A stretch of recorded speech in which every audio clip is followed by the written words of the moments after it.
Gwini cór an gétáil sias tá félcinn fáilte roimh go léir, agus tháthas ar maon go raibh siad an ón tíocht agus maithan héanas ar na san na bhain céile saibhí. Tá fáilte le raibh Ryan agus a bháthair agus bheith Inínacha. You're most welcome. I want to welcome Ryan and his mother and his two daughters and all of you. May I say straight away that putting together this particular themed garden party, I think is best described as a collective for sustainability.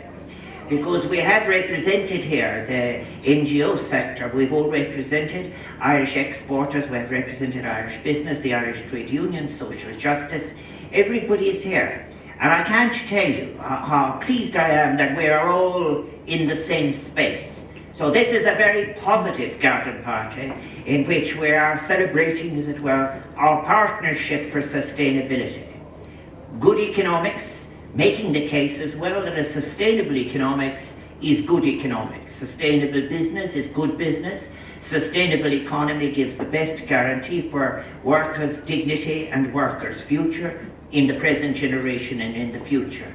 So Sabina and I want to thank all of you from wherever you have come, representing whatever group you do, for coming and being with us this afternoon.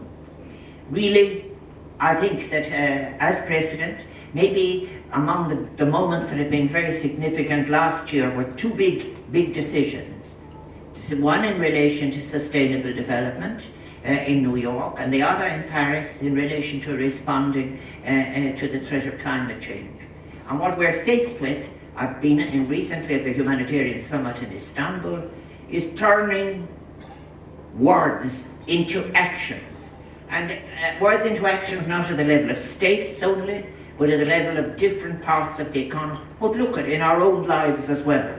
And all of us here, from with our personal behaviour in our communities, there are things we can do to be able to address the issues of climate change, and there are things we can do to promote sustainable development.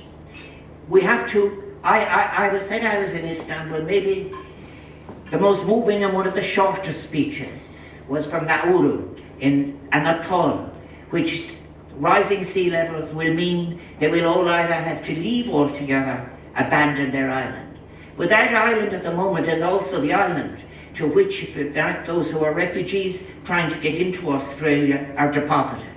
So you have people threatened by climate change, and that island, that atoll, at the same time, is also the one that is the most threatened. The issues of climate change are not academic issues. As I speak, there are 53,000 people every day displaced because of natural disasters. That's one issue. There are 42,000 every day displaced by acts of violence. So we are challenged to have a diplomacy that will be able to see conflicts in advance, intervene quickly and effectively, and be able to respond effectively. Many of you here, all of the different NGOs, international and others, you know very well what I'm saying. This morning I was speaking to the Immigrant Council for Ireland about the importance of words being turned into actions, and of us being authentic in our responses. I spoke about the 14% of what is needed in humanitarian assistance for Syrian refugees, which meant that just less than 2 years ago, half the Syrian refugees got no vouchers for food at all, and of those, the remaining, the 49%, it was reduced from $30 to $19. We are all challenged to find answers to issues of climate change. We're all challenged to be real about sustainable development. And very often, people who have come from the academic world, we discuss the big words that have informed all our lives. Words like freedom. We're doing it this year in commemoration. Well, freedom fundamentally is about freedom from hunger, freedom from poverty, freedom from fear on our fragile planet. And I think Ban Ki-moon put it when he said about global hunger. 800 million people in extreme hunger, 1.6 billion people suffering from malnutrition, children stunted. And he said, global poverty, global hunger is rooted in poverty. Poverty that is exacerbated by increasing inequality. And the good news about it all is that all of you here, and I'm delighted to see here the representatives of farmers, representatives of industry and so forth. We can all do much about it, but it means changing.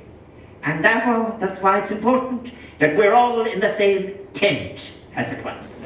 An expensive tent, mind you. Now, I have to tell you that the necessary changes that are needed to take place have to take place at the level of our thinking, the level of our policy, at the level of our practice, at the level of everything we do. And you are all crucial to us in ensuring that it is an inclusive conversation. I want to thank the media for coming, because they're very important in fact making sure that we discuss these issues with the seriousness, but also with the thoroughness, and with the respect for each other's opinions that are very, very important. I want to thank all those specialists within the media who have already been writing about climate change, poverty, food security, gender equality. Ryan mentioned about gender equality. You know, again, another example of turning words into actions.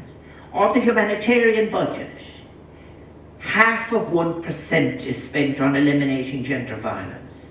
And of the total amount spent on development, it's less than 1%. We need really to be for real, and we need to be authentic in relation when we make promises and to make commitments. But my main key message today is that the Irish people have a great opportunity in giving a lead in relation to all of these issues. The science, for example, in relation to climate change, that's accepted now. But what we need now to do is to get acceptance for a shared strategy that will turn our words into action.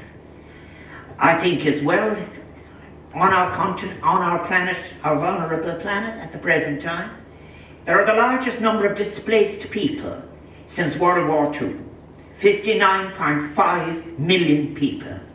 They will on average be displaced for 17 years.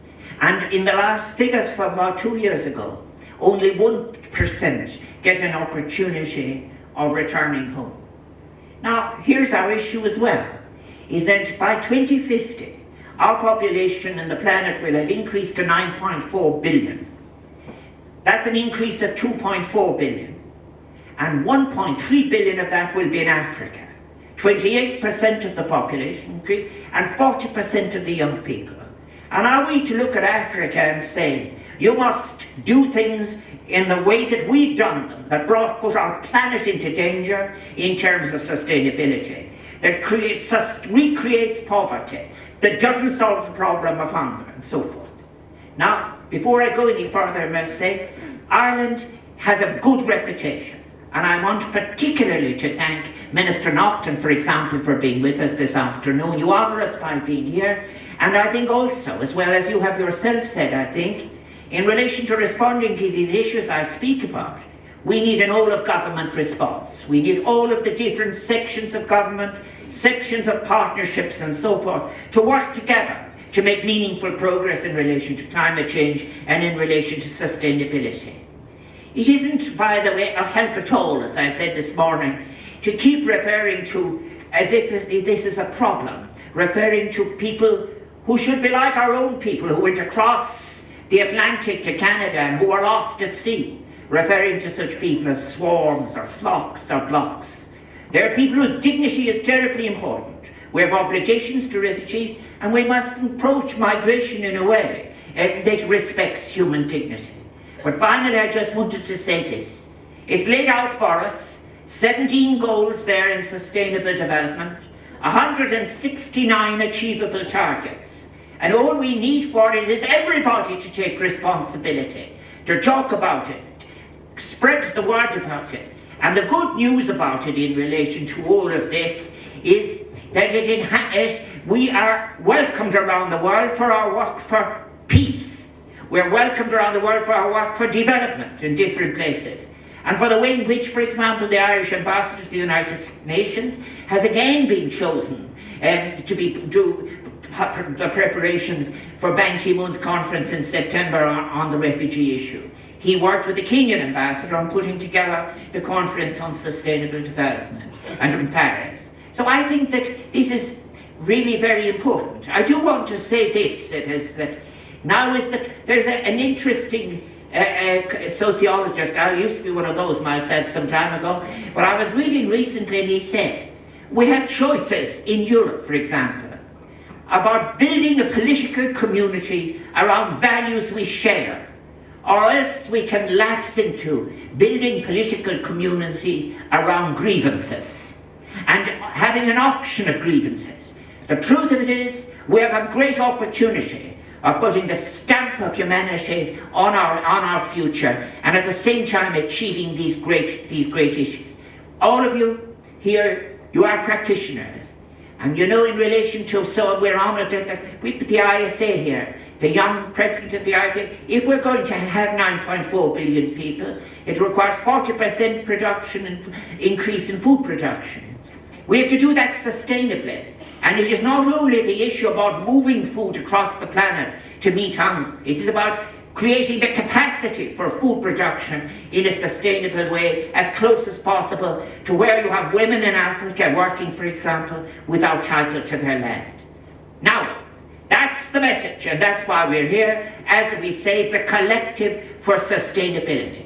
And I think in order to help us and sustain us on our way today, we arranged for the weather, very shaky, but then you are welcome to the grounds, to the house, to everything. You can see Slievnaman out there, and the armoured car. You can see the other things. We have had no offers yet on the Rolls Royce, and no reasonable offer refused, as I said. But I want to say as well that all of this is made possible by our staff here, who are generous, and who I get hundreds of letters thanking them. They work extra hard. They make this opening up of the Ors to the people of Ireland possible.